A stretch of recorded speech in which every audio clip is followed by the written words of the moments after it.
G'day YouTube people, we're back in the Perth CBD and this is not Roe Street, this is Wellington Street, but I wanted to show you this side of it with the existing bike lane and that it's part of the ECU City Campus development. Now we're into Yagan Square here, this is a very pedestrian area.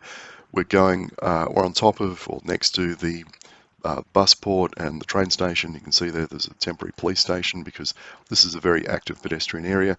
You'll often see police push bikes parked out the front there. Now, that campus development off to our left there, it's obviously going to bring in, well, hopefully it's going to bring in thousands of uni students, both domestic and international. So you can imagine what this will be like when you add a couple of thousand more residents to the place. Now, where I turned left here to get onto this bike lane, this is newly opened since I was here last time, a couple of months ago. So we're heading west towards the beach. And you can, what are the features we're seeing here? Well, there's green paint along quite a few stretches of it, mainly across driveways and intersections. They've used the same kind of concrete islands that we saw installed in Heath Street in 5 Dock by Canada Bay Council. And then they ripped them out a couple of months later.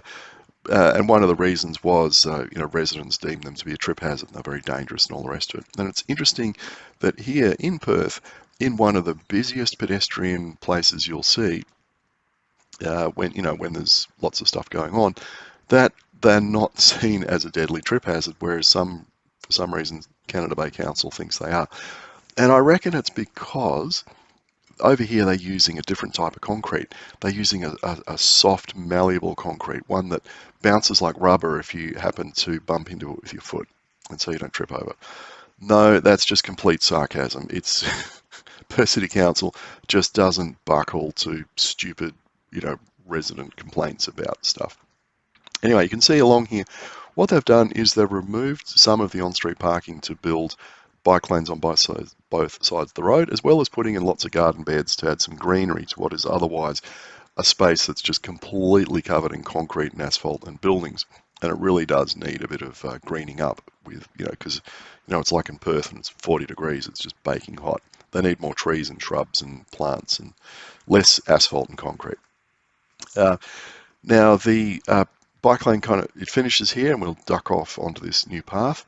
And this leads onto what was an existing path that's been here for many years. So, once we get under the roads here, under the freeway, we'll do a U-turn and go back because there's nothing new up that way. And I thought I'd duck across the road here and have a look at what it looks like on the other side. So you can see big, what do they call those things where you can stop at the traffic lights for bikes? Storage zones, whatever you call it. They've put plenty of those in. And for some reason along here there's green paint, but there's a driveway, so why is it all green? I don't really get it. Now, one of the things I did notice going along here, quite a bit of scooter parking and not a lot of bike parking. But you will see along here, off to the left there, you can see there's a big car park, got another big car park coming up here. There's a couple of multi-story car parks along here.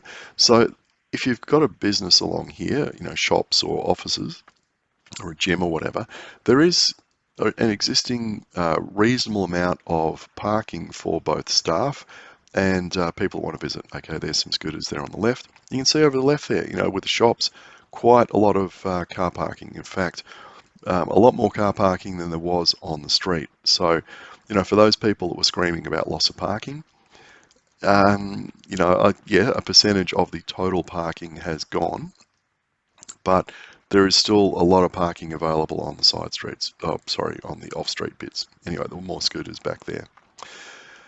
Now, the area we're coming up to is Perth's equivalent of Chinatown. Lots of good yum cha or / dim sum restaurants here. You can see more multi-story car parks to the left there. And on a Saturday or Sunday morning, the footpath along here is just covered in people queuing up to get into these places. They're very popular, and some of them are really quite good. Also, this is very much a nightlife area. Off to the left there's lots of pubs and clubs and late night restaurants. If you want to come down at 11 o'clock at night on a Saturday night and get a feed of Chinese, this is where you come. I can vouch for that. Off to the left here, this street is kind of one of those interesting, quirky streets, kind of like I'm going to say like a Newtown type street with funky shops and all the rest of it. Again, very pedestrian oriented.